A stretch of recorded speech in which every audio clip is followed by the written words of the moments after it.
बिस्मिल्लाहिर्रहमानिर्रहीम अस्सलाम वालेकुम। Welcome to quick review. और quick review current affair series के अंदर आपका वेलकम है। और 23 जुलाई जो है उसके करंट अफेयर्स आज हम डिस्कस करेंगे।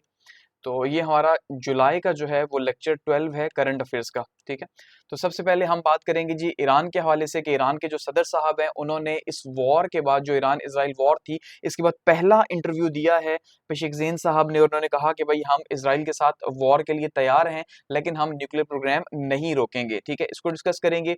नेक्स्ट बात करेंगे जी पाकिस्तान जो है उसने साइन किया है यूएन का पैक्ट जो है वो कंजर्व करेगा मेरीन बायोडाइवर्सिटी के हवाले से, तो इसको हम डिस्कस करेंगे। नेक्स्ट हम बात करेंगे जी कि जो क्लाइमेट चेंज है उसके ऊपर वर्ल्ड जो कोर्ट है उसने एक फैसला दिया है जिसको कहा जा रहा है ये एक हिस्टोरिक डिसीजन है क्लाइमेट चेंज को लेके। ठीक है, और ये जो हम देख रहे हैं कि भाई कोई बाइंडिंग एग्रीमेंट नहीं होता कि किस तरह से ममालिक को ये कहा जाए कि भाई आपने ये काम हर सूरत में करने हैं, आपकी रिस्पॉन्सिबिलिटीज हैं, तो कोई लॉ ऐसा मौजूद नहीं है। तो यहाँ पे इन्होंने एक कोशिश की है कोई वर्डिक देने की, इसको डिस्कस करेंगे। ठीक है, नेक्स्ट बात करेंगे जी ट्रम्प जो है उन्होंने अनाउंस किया मैसिव जापान ट्रेड डील को। ठीक है, कि जापान के साथ उन्होंने जो है वो एक बड़ी डील जो है उसका दिया दिया है कि हम जो है वो तकरीबन 500 प्लस मिलियन डॉलर्स की एक डील जो है वो साइन करने जा रहे हैं जापान के साथ। नेक्स्ट है जी ट्रेड गैप जो है वो हमारे नेबरिंग कंट्रीज के साथ हमारा बढ़ता जा रहा है और 29% ट्रेड गैप आ रहा है फाइनेंशियल ईयर 2025 के अंदर। ठीक है, यानी हमारे जो अ, पड़ोसी कंट्री हैं, ठीक है, पड़ोसी ममालिक के साथ, यानी उनसे हम इंपोर्ट ज्यादा कर रहे हैं और एक्सपोर्ट जो है वो हमारी कम है उनको लेके। ठीक है, इकोनॉमी में हमारे पास ये न्यूज़ है।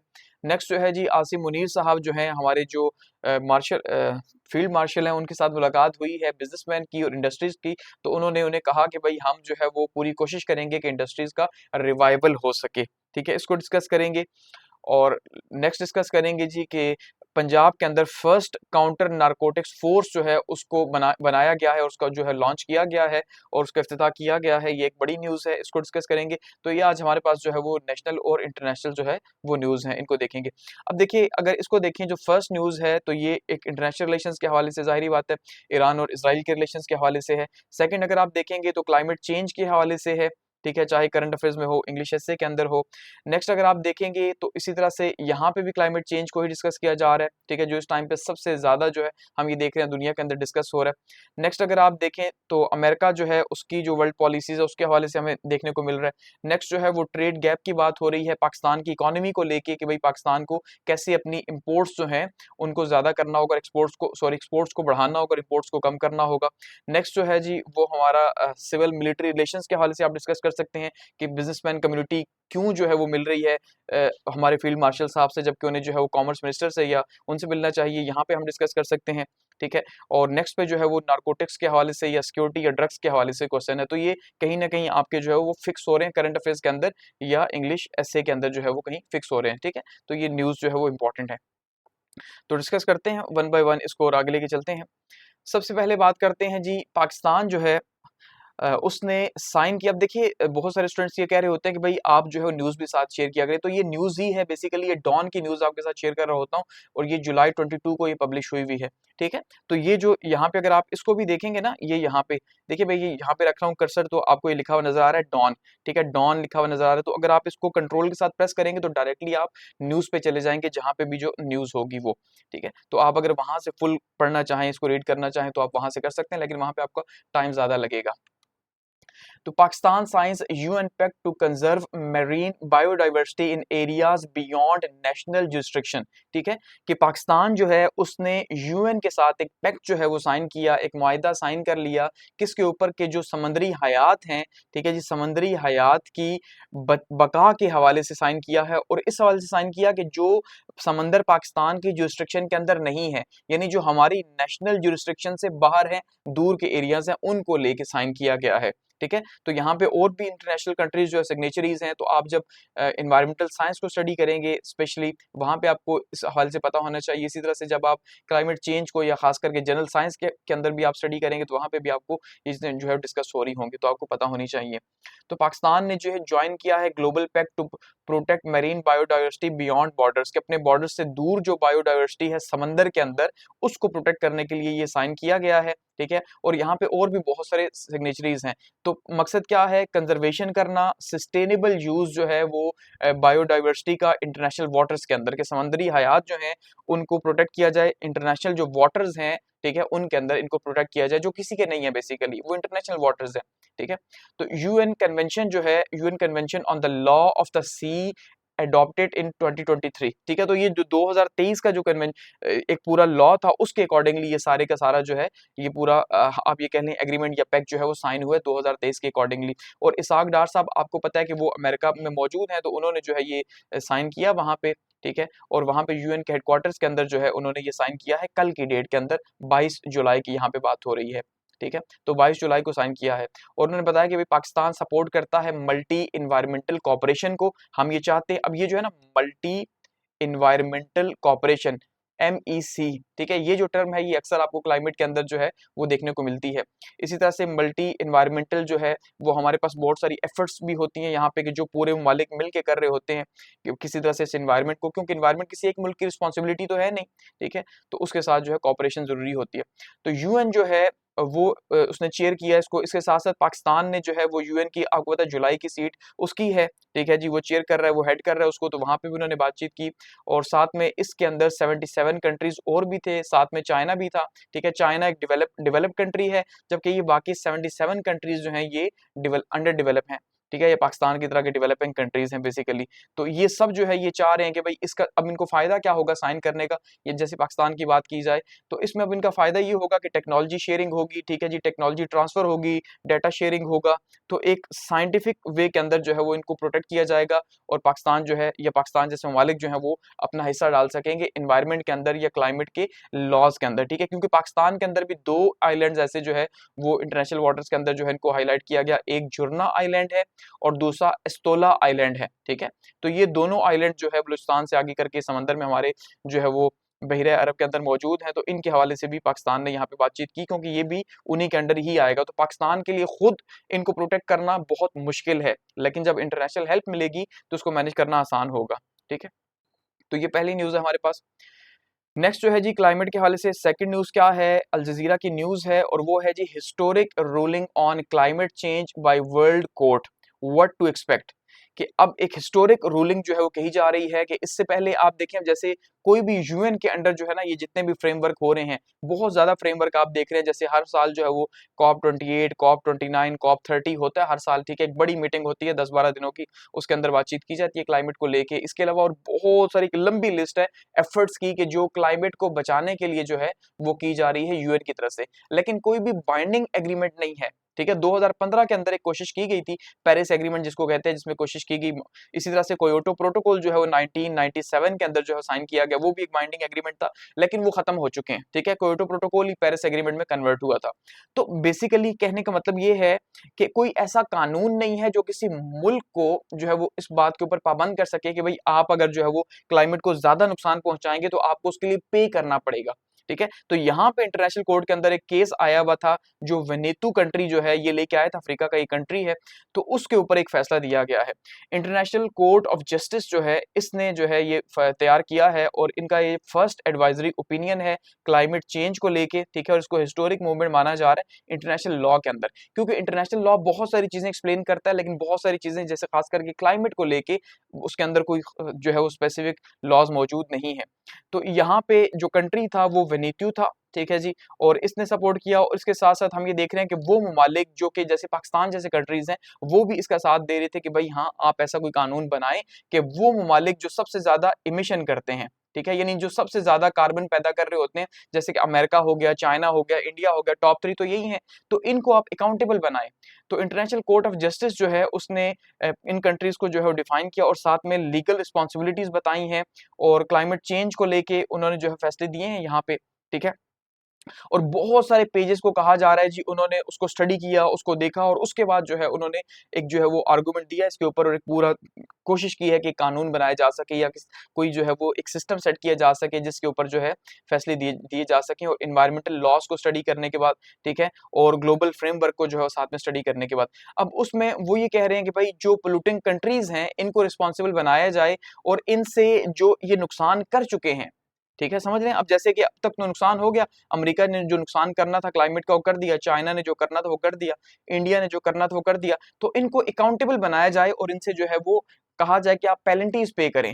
ठीक है, तो ये कहा जा रहा है कि भाई अब इनको अकाउंटेबल बनाया जाएगा इस लॉ के तहत, और एक कम्प्रिहेंसिव सिस्टम जो है वो इंटरनेशनल अकाउंटेबिलिटी का जो है वो लाया जाएगा, जिसके तहत जो भी ममालिक क्लाइमेट के यहाँ तक पहुंचने में जिम्मेदार हैं उनको आइडेंटिफाई किया जाएगा, और उसके बाद उनके ऊपर पेनल्टी डाली जाएगी कि भाई आप जो है वो आपने इतना नुकसान किया तो आप इसको करो। ऑलरेडी देखें प्लेज तो किया हुआ इन्होंने कि भाई हम जो है वो क्लाइमेट का फंड बनाएंगे, लेकिन हम ये देख रहे हैं क्लाइमेट चेंज के हल से अभी तक कुछ सीरियस एफर्ट्स नहीं हो रही। तो लीगल कंसिक्वेंसेस क्या हो सकते हैं कि अगर ये क्लाइमेट जस्टिस जो है वो अगर आता है तो इससे क्या होगा कि जो वो कंट्रीज जैसे पाकिस्तान जैसे ममालिक आप कह लें, या फिर जो जिन ममालिक का रोल बिल्कुल बहुत कम है, ठीक है, एमिशन का रोल जो है वो तो 3 बड़े ममालिक का रोल है, यूएस का रोल है, उसके बाद चाइना का रोल है, उसके बाद इंडिया का रोल है, ठीक है, फिर बाकी ममालिक का रोल है। तो अब ये बड़े-बड़े ममालिक जो है वो कर ये रहे हैं, जबकि भुगत कौन से रहे हैं? पाकिस्तान जैसे ममालिक जो है वो, नेपाल जो जैसे, भूटान जैसे ममालिक, अफगानिस्तान जैसे ममालिक, ईरान जैसे ममालिक, तो इन ममालिक को जो है वो वहां से पैसे लेके दिए जाएंगे। ठीक है, तो यहाँ पे अब इन कंट्रीज को रिस्पॉन्सिबल बनाया जाएगा कि भाई आपने जो हिस्टोरिक पोल्यूशन की है माजी के अंदर, अब वो आपने की है, आप उसके जिम्मेदार हो, अब उसके कंसिक्वेंसेज आप देख रहे हो, सो इसलिए अब आपको जो है वो उसके लिए जिम्मेदार ठहराया जाएगा और आप उसके लिए आपको फाइन किया जाएगा। आप अब जाहिर बात हो पैरामीटर भी पूरा तैयार करेंगे तभी आइडिया होगा क्या करेंगे। तो 2015 का जो पेरिस एग्रीमेंट था, ठीक है, उसके अंदर कोशिश की गई थी किसी तरह से जो है अकाउंटेबल बनाया जाए, लेकिन फिर ये किसी इंटरनेशनल लॉ के अंडर नहीं था। ठीक है, ये पार्टीज खुद ही इसकी जो है सिग्नेचरी बनी हुई थी, लेकिन ये किसी लॉ के तहत नहीं था। तो अब कोशिश की जा रही है कि भाई ये जो सारे का सारा डैमेज हुआ इन ममालिक से इसकी कंपनसेशन ली जाए। ठीक है, जितना भी इन्होंने पास्ट के अंदर डैमेज किया, आगे करेंगे वो तो होगा, लेकिन जो पास्ट के अंदर भी डैमेज हो चुका, ठीक है, खास करके जो पाकिस्तान जैसे ममालिक हैं, हम जैसे देख लें आजकल की बात कर लें तो अभी तक जो है वो आप देख रहे हैं सिर्फ कल के दिन के अंदर ही 245 से ज्यादा लोग जो है वो उनकी डेथ हो गई है, जिसमें बच्चे भी शामिल हैं, जैसे बाबू सर टॉप और इस तरह ये गिलगित बल्तिस्तान के अंदर जो इस टाइम पे फ्लड आया हुआ है। ठीक है, तो पाकिस्तान जो है कभी क्लाउड बर्स्ट कहाँ पे हो रहा है, कभी क्लाउड बर्स्ट कहाँ पे हो रहा है, तो इसके लिए जो है वो उन्होंने कहा कि भी स्टेप्स की जरूरत है कि ऐसे ममालिक को जो है वो पैसे दिए जाएं या इनकी हेल्प की जाए ताकि ये आगे बढ़ सके। अब 2022 के अंदर वेल्दियर नेशंस जो थी वो इस बात के ऊपर एग्री हुई थी कि भाई हम सपोर्ट करेंगे इन अफेक्टेड कंट्रीज को, जैसे पाकिस्तान है या जो बाकी ममालिक या बांग्लादेश ऐसे कंट्रीज जो है इनको सपोर्ट किया जाएगा, लेकिन अभी तक फिलहाल उसके ऊपर हमने देखा को बहुत ज्यादा हमने देखा काम नहीं हुआ। तो अब ये कहा जा रहा है कि भाई ये जो सारे का सारा जो पावरफुल स्टेट जो कर रही हैं ये इनजस्टिस है, क्योंकि कर वो रही हैं जबकि भुगत गरीब मालिक रहे हैं। तो अब जो है वो ऐसा होगा इस कानून के तहत, या ये एक ऐसा पूरा सिस्टम ड्रॉ करेंगे जिसके तहत ये मालिक पे करेंगे जो जो इन्होंने अपने हिस्से का, यानी अमेरिका ने, चाइना ने, इंडिया ने, ब्राजील ने या बाकी जो मालिक हैं, ब्रिटेन हो गया, जर्मनी हो गया, तो इन बड़े बड़े मालिक ने जो जो नुकसान किया है उस नुकसान के हिसाब से जो है वो इनको पे करना पड़ेगा इन गरीब ममालिक को। तो यानी कहने का मतलब ये है कि सबसे इंपॉर्टेंट इसलिए कहा जा रहा है कि first time international court of justice या इंटरनेशनल लॉ के तहत जो है वो क्लाइमेट को डिस्कस किया जा रहा है और पाबंद करने की बात की जा रही है ममालिक को कि कैसे उनको लीगली जो है बाइंड किया जाए कि भाई अगर वो ये काम नहीं करेंगे या वो अपना क्लाइमेट को कंट्रोल नहीं करेंगे तो अल्टीमेटली जो है वो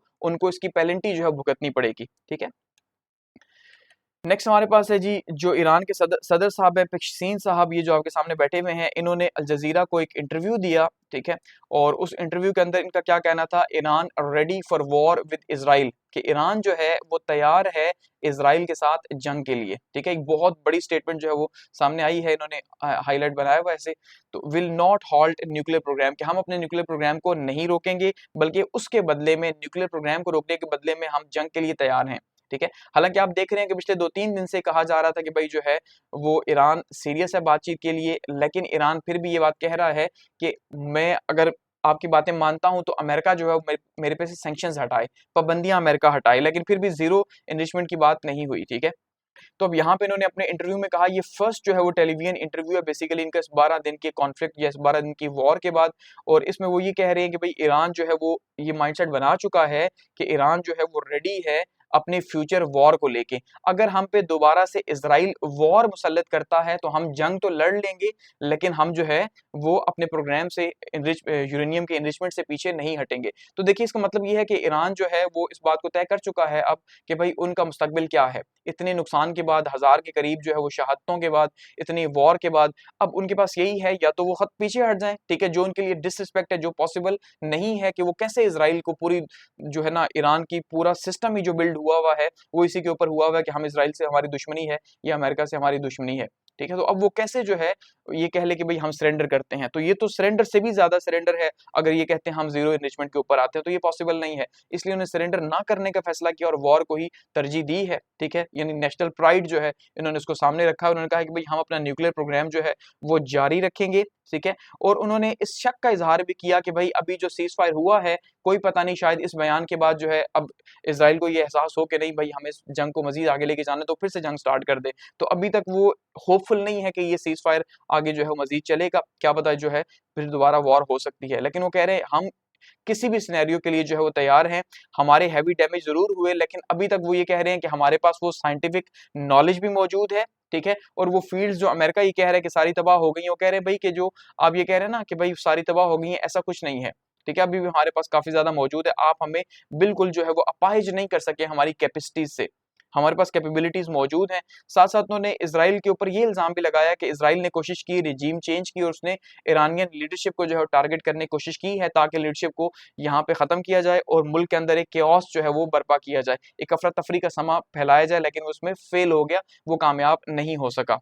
ठीक है, अब वो कह रहे हैं कि हम ये चाहते हैं कि हम डायरेक्ट डील इस टाइम पे ना करें। ठीक है, लेकिन हम कोशिश कर रहे हैं कि भाई इनडायरेक्ट डील हो जाए, और इसी वजह से आप देख रहे हैं कि वो जो है वो E3 से भी अभी जो है कह रहे हैं हम बातचीत करेंगे। ठीक है, तो बेसिकली ईरान जो है वो ये तय कर चुका है कि भाई वो कोई भी ऐसी डील नहीं करेगा जिसके अंदर जीरो इनरिचमेंट की बात की जाएगी, ये बात क्लियर है यहाँ पे। इसीलिए वो दो तरह की बातचीत कर रहा है। एक बातचीत वो कर रहा है जी E3 के नाम के ऊपर कि भाई हम जर्मनी से बात करेंगे, हम फ्रांस से बात करेंगे, हम ब्रिटेन से बात करेंगे, और हम उन्हें ये समझाएंगे कि हमारा जो न्यूक्लियर प्रोग्राम है वो पीसफुल पर्पसेस के लिए, क्योंकि अमेरिका से उन्हें जाहिर बात है इतनी उम्मीद नहीं है। अमेरिका जो है वो इस टाइम पे जब तक ट्रंप मौजूद है उन्हें पता है कि अमेरिका इसराइल के थ्रू ही कंट्रोल होगा, लेकिन शायद वो इनको समझाने में कामयाब हो जाए, वो ये देख रहे हैं। तो इसलिए E3 की जो है वो मीटिंग वो कह रहे हैं कि भाई हो रही है हमारी फ्राइडे को, और फ्राइडे को यहाँ पे बातचीत होगी। दूसरी साइड से ईरान की जो कोशिश है वो क्या है जी, वो है रशिया के साथ और चाइना के साथ जो है अपने मामलात को आगे लेके चलने की, क्योंकि अब जो है वो ईरान को इस बात का अंदाजा हो गया कि अगर दोबारा उसे अपना न्यूक्लियर प्रोग्राम अपने पांव पे खड़ा करना है तो उसे रशिया और चाइना की हेल्प चाहिए, और ये इसकी हेल्प के लिए तैयार भी हैं, रशिया भी तैयार है, चाइना भी तैयार है। दूसरा, ये डिप्लोमेटिकली भी इन कंट्रीज के ऊपर प्रेशर डाल के ईरान के फेवर में कोई ना कोई फैसला लेके आ सकते हैं। तो ईरान इस टाइम पे डिप्लोमेटिकली जो है वो कोशिश कर रहा है कि किसी तरह से अपना रास्ता निकाला जाए, लेकिन वो इस बात पे तैयार बिल्कुल नहीं है कि भाई हम जो है वो इसको छोड़ दें। कह रहे हैं भाई हमारा जो पर्पस है वो पीसफुल है। ठीक है, यानी हम यूरेनियम की एनरिचमेंट तो करेंगे लेकिन वो पीसफुल पर्पस के लिए करेंगे। ऐसा नहीं है कि हम जो है वो बाहर के प्रेशर के अंदर आके तो हम अपना प्रोग्राम स्टॉप कर दें, ऐसा नहीं हो सकता। और उन्होंने साथ में ये कहा कि हमारे पास अभी भी काफी ज्यादा मिसाइल्स मौजूद हैं, और ऐसा नहीं है कि सारे मिसाइल आपने तबाह कर दिए, हमारे पास अच्छा खासा जो है वो जखीरा मिसाइलों का अभी भी मौजूद है, तो अगर अब दोबारा से इसराइल अटैक करेगा तो हम उसे जवाब देंगे। इसका मतलब ये है कि अब ईरान चाहे अपने बनाए या पहले से मौजूद हो, या रशिया या चाइना की मदद से जो है वो कोशिश कर रहा हो कि भाई वो लेके आए असला अपने पास और उसको मजीद आगे लेके जाए। तो वो कह रहे हैं हमारे पास साइंटिफिक नॉलेज भी मौजूद है, हमारे पास फिजिकल फैसिलिटीज भी मौजूद हैं। तो आप हमें, जो डोनाल्ड ट्रंप साहब ने कहा था कि भाई हमने मुकम्मल तबाह कर दिया, डिसमेंटल कर दिया, तो उन्होंने कहा कि भाई ये बिल्कुल झूठ है, ऐसा कुछ भी नहीं है, ये इल्यूजनरी है। बेसिकली ये जो क्लेम है हमारे पास सब मौजूद है, लेकिन फिर भी हम बातचीत करना चाहते हैं, हम नेगोशिएशंस को प्रेफर कर रहे हैं। IAEA को भी हमने सस्पेंड जरूर किया, लेकिन क्योंकि उसके रोल के ऊपर।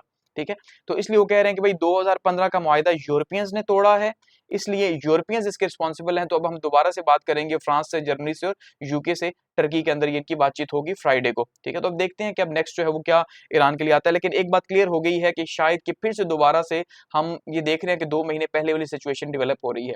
और वो क्या हो रही है, जैसे एक साइड से ट्रंप साहब ने जब ये बयान देखा तो उन्होंने कहा कि हम दोबारा से वही करेंगे जो पहले किया, यानी हम फिर से उनके ऊपर जो है वो स्ट्राइक्स करेंगे, उनके न्यूक्लियर प्रोग्राम के ऊपर स्ट्राइक्स करेंगे। जबकि ईरान ये कह रहा है कि भाई हम जंग के लिए तैयार हैं। फिर से शायद ये हालात जो है वो मजीद आगे खराब हों, क्योंकि जीरो इनरिचमेंट तो अब अगर जीरो इनरिचमेंट पे इसराइल मान जाता है तो फिर भी मुश्किल है, क्योंकि फिर उसने जंग पहले किस लिए की। अच्छा, ईरान अब क्या करने जा रहा है जी, Iran host talks with Russia China on nuclear issues today. ठीक है, अब ये कल की न्यूज़ है कि भाई ईरान दूसरी साइड से कोशिश कर रहा है कि डिप्लोमेटिकली भी जो है वो एंगेज किया जाए, खास करके यही दो सपोर्टर्स हैं इस टाइम पे, क्योंकि ये एंटी वेस्ट हैं, जाहिर बात है रशिया और चाइना ही इसकी हेल्प कर सकते हैं, और रशिया पहले भी इसकी हेल्प कर रहा था न्यूक्लियर प्रोग्राम के अंदर, और अब भी जो है रशिया ये कह रहा है कि भाई हम हेल्प करेंगे। बेसिकली इस टाइम पे पूरी कोशिश है कि चाइना और रशिया को एंगेज किया जाए इंटरनेशनल टॉक्स के अंदर, ताकि डिप्लोमेटिकली कोई रास्ता निकाला जा सके और ईरान जो है वो आइसोलेशन का शिकार ना हो। तो ये इसके लिए बहुत इंपॉर्टेंट है। अब इसकी पूरी कोशिश है कि भाई इनमें से किसी एक को जो है वो सालिस बना के, मीडिएटर बना के यूरोपियन कंट्रीज के सामने खड़ा किया जाए कि भाई अगर आपको हमारी बात पे यकीन नहीं है तो आप फिर चाइना से गारंटी ले लो। शायद रशिया से तो ना ली जाए, लेकिन चाइना से आप गारंटी ले लो कि हम उसकी गो कि चाइना खुद सप्लाई कर रहा है, लेकिन फिर भी कोई ना कोई गारंटर तो होना चाहिए। ठीक है, तो इसलिए अब जो है वो इनको सामने करने की कोशिश की जा रही है ईरान की तरफ से। आगे बढ़ते हैं जी। ट्रम्प साहब ने अनाउंस की है मैसिव जापान ट्रेड डील जो है। अब आपने देखा कि टैरिफ जो है वो फिर से सर पे पहुंच आया है और 1 अगस्त जो है इससे कहा जा रहा है जी कि बहुत सारे ममालिक के ऊपर टैरिफ जो है वो लागू हो जाएगा। तो कुछ के साथ बातचीत चल रही है, तो बहुत सौ को ट्रम्प ने धमकी दी हुई थी, बहुत सारे ममालिक को, कि भाई मुझे जो है वो आप कोई फेयर ट्रेड डील दें तो आपके ऊपर से टैरिफ हटाया जाए। तो जापान जो है वो सामने आया है और जापान के इस टाइम पे पॉलिटिकली हालात भी कुछ ज्यादा अच्छे नहीं हैं, जो उनकी रूलिंग पार्टी है। तो डोनाल्ड ट्रम्प साहब जो हैं उन्होंने बताया या उन्होंने अनाउंस किया कि एक मैसिव ट्रेड डील हम कर रहे हैं जापान के साथ। ठीक है, इसका मतलब ये है कि जापान को वैसे भी वो हाथ से नहीं जाने देना चाहते, क्योंकि इसके अगेंस्ट में जापान जो है वो हेल्प कर रहा है इनकी चाइना को काउंटर करने में, समझ रहे हैं। तो इसलिए चाइना जो है वो अमेरिका के लिए फर्स्ट प्रायोरिटी है। तो चाइना की वजह से ही जापान को जो है वो फेवर भी मिल रही है। ठीक है, वो कि बहुत ज्यादा फेवर नहीं दी जा रही, लेकिन फिर भी फेवर मिल रही है। तो ट्रम्प साहब ने कहा था 90 डील्स इन 90 डेज, कि हम 90 डील्स करेंगे 90 डेज के अंदर, 3 महीनों के अंदर, और हम जो है वो मेगा का जो हमारा मंसूबा है कि अमेरिका को हम दोबारा से ग्रेड बनाएंगे, तो उसके ऊपर हम काम करेंगे। ठीक है, तो ये जो एग्रीमेंट है जापान के साथ, उसमें कहा जा रहा है जी जो जापान है वो 550 बिलियन डॉलर्स इन्वेस्ट करेगा यूएस के अंदर। अब इंटरेस्टिंग बात यह है कि इसमें जापान के लिए क्या है, शायद कुछ भी नहीं। ठीक है, 10% जो है वो जापान के लिए है, 90% जो है वो अमेरिका के लिए है। और वो ये कह रहे हैं कि 90% जो प्रॉफिट है वो remaining in the United states, कि वो उधर ही रहेगा, उसको ये यहाँ पे जापान के अंदर नहीं लाएंगे, वहीं पे इन्वेस्ट करेंगे। तो 550 बिलियन डॉलर्स जो है वो अमेरिका के अंदर इन्वेस्ट करने जा रहा है जापान, सिर्फ इसलिए ताकि ट्रेड डील दी जा सके ट्रम्प को, और ट्रम्प जो है हमारे ऊपर टैरिफ ना लगाए। उसका जो सबसे बड़ा रीजन है इनकी स्टील इंडस्ट्री है। उसका रीजन ये है कि देखिए स्टील इंडस्ट्री उन ममालिक में बहुत ज्यादा आगे है जिन ममालिक के समंदर हैं। ठीक है, तो जापान तो है ही समुद्रों के अंदर जजीरा है। ठीक है, तो जापान हो गया या ब्रिटिश हो गया, ब्रिटेन हो गया, तो ये ऐसे ममालिक हैं, या जर्मनी, जहां पे स्टील इंडस्ट्री काफी ज्यादा आगे है। तो अगर इनकी स्टील के ऊपर जो है या इनकी गाड़ियों के ऊपर खास करके जापान की जो है वो लग जाता है, आपको पता है टैरिफ, तो इनके रेट बहुत ज्यादा डाउन हो जाएंगे और जापान की इकोनॉमी क्राइसिस में चली जाएगी। इसलिए वो मजबूर होकर ट्रेड डील कर रहे हैं कि भाई हम 550 बिलियन इन्वेस्ट करेंगे अमेरिका के अंदर, उसके बदले में आप हमारा जो टैरिफ है उसको कम करो, जो 1 अगस्त से स्टार्ट होना है। ठीक है, अब टैरिफ डील में क्या होगा कि ये कहा जा रहा है कि भाई अभी फिलहाल तो 10% और 25% जो है वो कहा जा रहा है कि लगाया जाएगा स्टार्ट में। ठीक है, और जो 25% ड्यूटीज हैं वो ऑटो सेक्टर के अंदर, उसको भी जो है वो भी रिकंसिडर किया जाएगा कि उसको कम किया जा सके। ठीक है, इसके साथ साथ जो ऑटो सेक्टर है उसके ऊपर रिड्यूस भी किया जाएगा, 25 से शायद 15% पे किया जाए। इससे क्या होगा कि जो इनकी इंडस्ट्री है, आपको पता है सबसे ज्यादा गाड़ियां जापान बनाता है टोयोटा की, तो उसलिए जो है वो टोयोटा या मित्सुबिशी जो है इसको जो है वो सामने रखा गया कि इनके ऊपर 14% लगेगा। ठीक है, तो इससे जापान की जो अपनी लोकल इंडस्ट्री है उसको बचाने में हेल्प मिलेगी। इसलिए जापान इतने ज्यादा जो है फेवर कर रहा है कि भाई हम जो है वो आपके साथ ट्रेड डील करेंगे, और साथ में ये भी कहा गया कि हम जो बाकी आपसे इंपोर्ट या एक्सपोर्ट जो हो रही है उसको उसी तरह से लेके चलेंगे, यानी हम आपका साथ नहीं छोड़ेंगे, अमेरिका को ये बता रहे हैं। इसलिए आप हमारे दोस्त हैं तो आप हम पे टैरिफ ना लगाएं। तो अमेरिका फिर भी कह रहा है भाई एल्यूमिनियम के ऊपर तो टैरिफ लगेगा, स्टील के ऊपर भी लगेगा, लेकिन ये है कि जितना दूसरे ममालिक के ऊपर लगाऊंगा इतना आपके ऊपर नहीं लगाऊंगा, आपके ऊपर कम लगाऊंगा। ठीक है, और इसमें अभी तक जो है ब्रिटेन, वियतनाम और इंडोनेशिया जो है, ये 3 ममालिक हैं जिन्होंने अभी तक जो है वो एक अच्छी डील दी है अमेरिका को, और अमेरिका जो है इससे खुश है, और जापान भी जो है इसके अंदर आ चुका है। ठीक है, तो ये वही हैं जो इसके क्लोज एलाइज हैं। Global trade shift and other Nations watch closely. अब इस टाइम पे हो क्या रहा है कि इस टाइम पे आप देख रहे हैं कि पूरी दुनिया जो है वो देख रही है कि भाई अगस्त के बाद से जब ये टैरिफ लगेगा तो फिर दुनिया के हालात किस तरह बनेंगे, क्योंकि 2025 के आखिर तक दुनिया काफी ज्यादा रीशेप हो जाएगी। और अमेरिका की वो जो इकोनॉमी थी जो हम देख रहे थे बहुत ऊपर है, अमेरिका अब एक ही कोशिश कर रहा है कि भाई किसी तरह से बड़ी बड़ी इन्वेस्टमेंट्स लाई जा सके अमेरिका के अंदर। ठीक है, कि भाई अमेरिका तो ग्रो करे लेकिन दुनिया के बाकी जो मालिक हैं वो नीचे जाएं। तो अब इससे क्या जो है वो पूरा एक शिफ्ट ट्रेड का होगा, कैसे ग्लोबल पैटर्न्स चेंज होंगे तो आने वाले टाइम में पता चलेगा। लेकिन जापान जो है वो इस टाइम पे इसको फेवर दी गई है चाइना के ऊपर। ठीक है, अब चाइना भी अपनी तरफ से कोशिश कर रहा है कि किसी तरह से जो है वो इनके साथ बातचीत की जाए, लेकिन चाइना, कनाडा और ईयू इस टाइम पे जो है वो अमेरिका की जद में है। ठीक है, अमेरिकन टैरिफ की जद में है, क्योंकि इनके ऊपर इस टाइम पे जो टैरिफ मौजूद है। और चाइना जो है वो भी अनाउंस कर रहा है कि भाई हम जो है वो कोशिश करेंगे कि 12 अगस्त तक इनके पास डेडलाइन है, तो उससे पहले हम बातचीत कर लें अमेरिका के साथ, ताकि जो टैरिफ है उसको रिड्यूस किया जा सके। ऑलरेडी जो है वो काफी रिड्यूस किया गया, लेकिन मजीद जो है वो कोशिश कर रहे हैं कि रिड्यूस किया जा सके। जापान ने भी 8 राउंड्स किए हैं, ठीक है जी, 8 नशिस्तें हुई हैं, जिसके अंदर फिर आखिर में जाके फैसला जो है वो कहीं पे हुआ है। तो हम ये देख रहे हैं कि अमेरिका हर मुल्क को जो है मजबूर कर रहा है इस बात के ऊपर कि भाई आप जो है वो ट्रेड डील हमारे साथ करें। नेक्स्ट बात करते हैं जी पाकिस्तान की इकोनॉमी की। Trade gap with neighbours widen 29% in financial year 2025। तो जो बैलेंस ऑफ ट्रेड है, ठीक है जी, बैलेंस ऑफ ट्रेड इस टाइम पे पाकिस्तान की फेवर में नहीं है, बल्कि वो 29% लॉस में जा रहा है। अब बैलेंस ऑफ ट्रेड जो है वो क्या है बेसिकली, अब बैलेंस ऑफ ट्रेड ये है कि हम जितना इंपोर्ट करें, जितना मुल्क के अंदर मंगवाएं, उतना ही एक्सपोर्ट करें, तो ये तो बैलेंस है। लेकिन अगर हम जितना इंपोर्ट कर रहे हैं उससे कम मंगवाएंगे, उससे बाहर बाहर भेजेंगे, तो फिर हमारा नुकसान होगा, क्योंकि हमारा पैसा या ज़र मुबादला के ज़खायर बाहर जाएंगे। तो अभी हमारे जो नेबरिंग कंट्रीज हैं उनसे हम चीजें ले ज्यादा रहे हैं और उनको दे कम रहे हैं। कितना फर्क पड़ रहा है? 29% का इस साल के अंदर, ठीक है। गो की ट्रेड फिर भी बड़ी है, लेकिन हमारी ट्रेड, अब जैसे देखिए पाकिस्तान की ट्रेड बांग्लादेश के साथ बड़ी है, लेकिन बांग्लादेश की हमसे भी ज्यादा बढ़ गई हमारे साथ, वो फिर भी जो है प्लस में जा रहा है। पाकिस्तान की इंडिया से ट्रेड बड़ी है, लेकिन इंडिया फिर भी हमसे ज्यादा आगे जा रहा है, उसकी हमसे डबल बढ़ गई है। पाकिस्तान की अफगानिस्तान के साथ जो है वो कुछ बेहतर जा रही है। तो हम देख रहे हैं नेबरिंग कंट्रीज के साथ फिलहाल हम पीछे हैं। तो फाइनेंशियल ईयर 2025 में अभी 29.42% जो है वो उसका हम देख रहे हैं नुकसान हो रहा है, और जो कि 12.297 बिलियन डॉलर्स के ऊपर पहुंच चुका है। और पिछले साल यही जो है वो 9.502 बिलियन डॉलर्स के ऊपर था, ठीक है, इन कंट्रीज के साथ जो हमारे नेबरिंग कंट्रीज हैं। तो इससे हम ये देख रहे हैं कि अफगानिस्तान है, बांग्लादेश है, श्रीलंका है, ठीक है, इनके साथ अब हमारी एक्सपोर्ट बढ़ रही है, लेकिन उनकी हमसे भी ज्यादा बढ़ रही है। तो ये जो पॉलिटिकल शिफ्ट्स हैं और जो न्यू ट्रेड चैनल्स हैं, उनकी वजह से हम ये देख रहे हैं कि सारी की सारी चीजें जो है वो हो रही हैं। और इस टाइम पे हम ये देख रहे हैं कि 1.49% पे जो है वो हम ये देख रहे हैं कि हमारी ग्रोथ हो रही है एक्सपोर्ट की, जो कि बहुत ही लो है, ठीक है। और ओवरऑल अगर हम इंपोर्ट्स की बात करें तो 20% हमारी इंपोर्ट्स बढ़ चुकी हैं, 20% उनका इजाफा हो गया है। और खास करके अगर हम देखें तो चाइना हमारे लिए बड़ा इंपॉर्टेंट है, क्योंकि हम चाइना को एक्सपोर्ट भी करते हैं, ठीक है। हम चाइना, इस रीजन के अंदर सबसे बड़े एक्सपोर्टर हैं चाइना के, लेकिन चाइना से इंपोर्ट भी बहुत बड़ी तादाद के अंदर हम कर रहे हैं, ठीक है। तो हमारी जो एक्सपोर्ट्स है चाइना के साथ वो भी डिक्लाइन हो गई, और 8.6% जो है वो डिक्लाइन हुई है चाइना के साथ भी।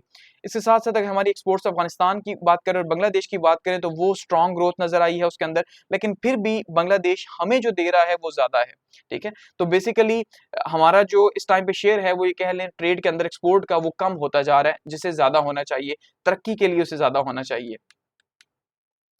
नेक्स्ट हम बात करते हैं जी, जो आर्मी चीफ साहब हैं आसिम मुनीर साहब, उन्होंने प्लेज किया है, सॉरी फील्ड मार्शल साहब जो हैं, फील्ड मार्शल साहब, ठीक है जी, तो फील्ड मार्शल साहब ने प्लेज किया फुल बैकिंग का कि भाई मेरी मुकम्मल आपको सपोर्ट हासिल है फॉर इंडस्ट्रियल रिवाइवल, कि हम ये चाहते हैं कि जो इंडस्ट्रीज हैं पाकिस्तान के अंदर उनका दोबारा से रिवाइवल हो, ठीक है। तो इंडस्ट्रीज के रिवाइवल की बात की गई है। अब इससे हमें ये नजर आ रहा है कि भाई अगर जो है वो ये सारे के सारे जो ट्रेडर्स हैं वो GHQ के अंदर जाके मुलाकात कर रहे हैं फील्ड मार्शल साहब से, और उन्हें बता रहे हैं कि हमारे प्रॉब्लम्स क्या हैं, हम ये चाहते हैं कि भाई आप जो टैक्स के सेक्शन है FBR के अंदर 37A 37B जो है सेल्स टैक्स इसको खत्म करें, इसको सस्पेंड करवाएं, और वो आगे से कहते हैं यस हम करवाएंगे, ठीक है। इस तरह की बहुत सारी और भी बातें यहाँ पे होती हैं।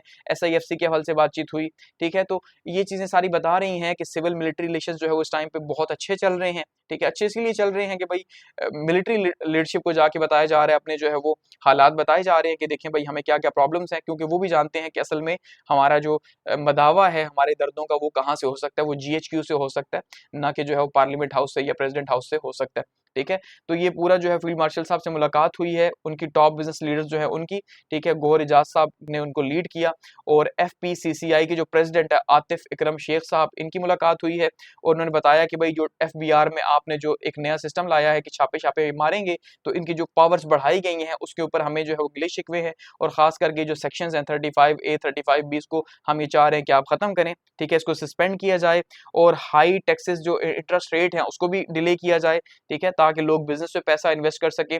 इसी तरह से कॉस्टली इलेक्ट्रिसिटी का उन्हें गिला शिकवा किया गया, कहा गया कि भाई रिफॉर्म्स हमारे लिए लाई जा सके जो हमारे लिए आसानी करें, और साथ बताया कि भाई टैक्स बर्डन जो है मैन्युफैक्चरर्स के ऊपर न डाला जाए, और खास करके जो एसेंशियल रॉ मटेरियल है जैसे कि कॉटन हो गई या यार्न हो गई, इसके ऊपर जो टैक्स है वो खत्म किया जाए या कम किया जाए। ठीक है। तो बेसिकली वो बातें जो कि प्योरली जो है वो एक पॉलिटिकल जो है वो आप कह लें गवर्नमेंट से करनी चाहिए थी या फिर कॉमर्स मिनिस्ट्री के साथ करनी चाहिए थी कि भाई आप ये हमारे लिए करें, ठीक है। तो वो बातें जो है वो फील्ड मार्शल साहब से की गई हैं कि भाई आप जो है उसको देखें, क्योंकि उन्होंने कहा कि भाई हम कॉमर्स मिनिस्ट्री से बात करेंगे, वो प्राइम मिनिस्टर से बात करेगी, वो प्रेसिडेंट से बात करेंगे और फिर वो जीएचक्यू से बात करेंगे, तो बेहतर यही है कि डायरेक्टली जीएचक्यू जाओ और वहीं से जो है, तो ये अच्छी बात है। सिविल मिलिट्री रिलेशंस अगर इतने अच्छे चल रहे हैं सिविल गवर्नमेंट को, अगर इसमें कोई इश्यू नहीं है, डेलीगेशंस तो आपको तो मिलते ही रहते हैं, ठीक है। नेक्स्ट है जी, first counter narcotics force launched in Punjab, के अपनी नोयत की पहली है चारों सूबों के अंदर। अगर हम देखेंगे तो पंजाब जो है उसमें लीड कर रहा है कि पहली जो है वो काउंटर नारकोटिक्स फोर्स जो है वो लॉन्च की गई है पंजाब के अंदर ट्रेनिंग के बाद, ठीक है। तो ये एक बड़ा कदम है पंजाब का मनशियात को रोकने के लिए, ठीक है। खास करके जो यंग जनरेशन, आपको पता है जिस तरह से वो इसमें इंडल्ज हो रही है, खास करके जो कॉलेजेस हैं और जो यूनिवर्सिटीज हैं उसमें बहुत तेजी के साथ, जैसे आप देख रहे हैं आइस का नशा या जिस तरह ड्रग्स बहुत आसानी से अवेलेबल हैं, तो उसने तबाही मचाई हुई है ऑलरेडी पाकिस्तान के अंदर, खास करके पंजाब के सिटीज के अंदर। तो एनएफसी जो है यानी काउंटर नारकोटिक्स फोर्स जो है उसको तैयार किया गया है और इसमें जो है वो 866 इस टाइम पे अभी लोग शामिल हुए हैं, यानी 866 इसके जो है वो आप ये कह लें कि एम्प्लॉयज हैं और इनको रिक्रूट किया गया, इनको ट्रेन किया गया एंटी नारकोटिक फोर्स एकेडमी के अंदर, ठीक है। और अब इनको जो है वो ऑपरेशंस के लिए पंजाब के डिवीजन्स के अंदर भेजा जा रहा है। इसको मजीद कहा जा रहा है जी हम इसको एक्सपेंड करेंगे और डिस्ट्रिक्ट लेवल के ऊपर लेके जाएंगे और साथ में जो है हम कोशिश कर रहे हैं कि भाई जो पब्लिक का कंसर्न है उसको भी खत्म किया जाए, क्योंकि इस टाइम पे कह रहे हैं हमने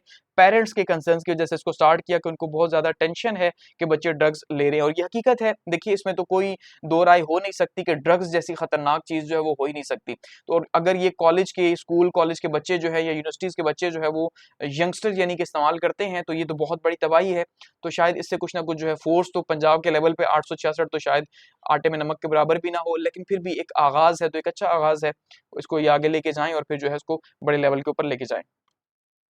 तो यहाँ पे इन्होंने जो है वो ट्वीट भी किया, अल्हम्दुलिल्लाह पंजाब पहला सूबा है जिसमें एंटी नारकोटिक्स फोर्स बनाई गई है। इस फोर्स के 850 अफसर और नौजवान कल से इंशाल्लाह अपना काम शुरू कर देंगे। मुनशियात का नासूर गली मोहल्लों कॉलेजेस यूनिवर्सिटीज तक पहुंचाया जा चुका है, जिसका सद्देबाब बहुत ज़्यादा ज़रूरी है। तो ये अच्छी बात है, ठीक है। तो ये आज जो है वो आज के हमारे पास करंट अफेयर्स थे। थैंक्स फॉर वॉचिंग और फीडबैक के लिए कमेंट सेक्शन मौजूद है।